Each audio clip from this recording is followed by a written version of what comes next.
The novelty of seeing virtual participation in the daily press briefings at Number 10 has quickly faded, although it is still fun to see print journalists suddenly find themselves TV personalities.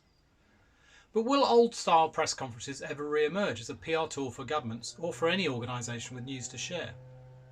Formal press conferences were already rare. Persuading Time press journalists to attend was harder and harder.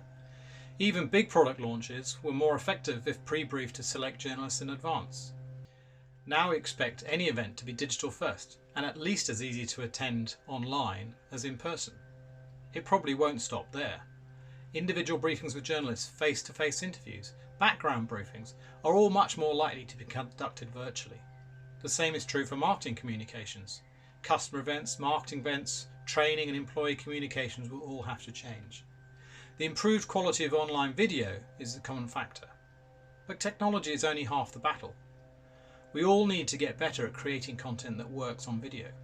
And I'm not talking about looking good on camera, but giving due thought to what we say and how we say it.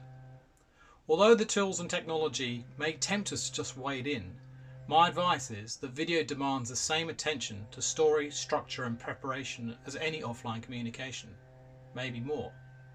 Here are some thoughts and tips.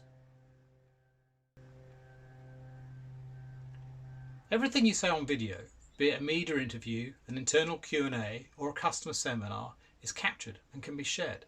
This makes it hugely powerful and useful. Speeches at press conferences, industry events, on booths at trade shows or at internal town halls were seldom recorded. They were points in time that had an impact on those there. Now with online video replacing them, those words have the power to live on and be reused across channels with different audiences and for different purposes. Corporate communications experts should be involved in creating every single video. We used to say, don't say anything you wouldn't want to say in print. Now perhaps we should say, don't video anything you wouldn't want to see shared on Facebook. With no immediate feedback and no way to read the audience, you need to keep video punchy and structured. Direct the audience to important points by being concise and to the point.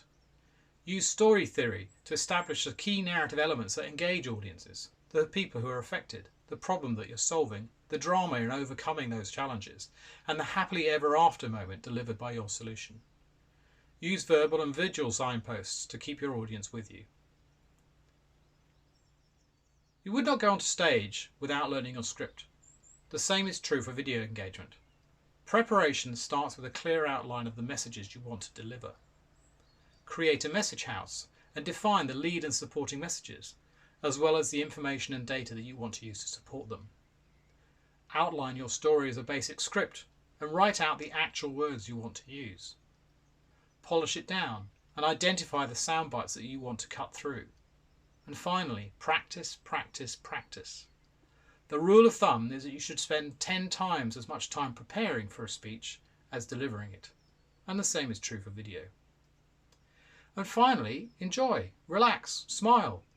Video is hugely powerful, and with a bit of preparation and practice, we can all enjoy using it to be effective communicators.